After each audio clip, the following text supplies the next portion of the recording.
senior staff nurse মৌখিক পরীক্ষায় আমাকে যে প্রশ্নগুলো জিজ্ঞেস করেছিল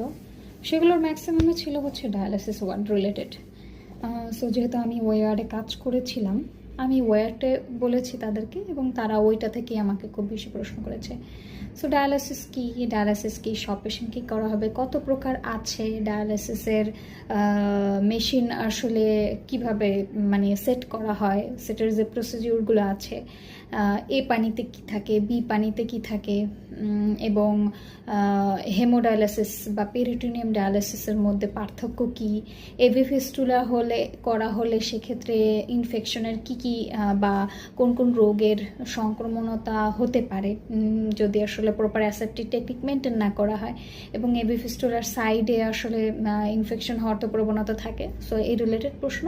এবং হচ্ছে ক্রিয়েটিনিন লেভেল কত, সিরাম ক্রিয়েটিনিন লেভেল কত, দ্যাটস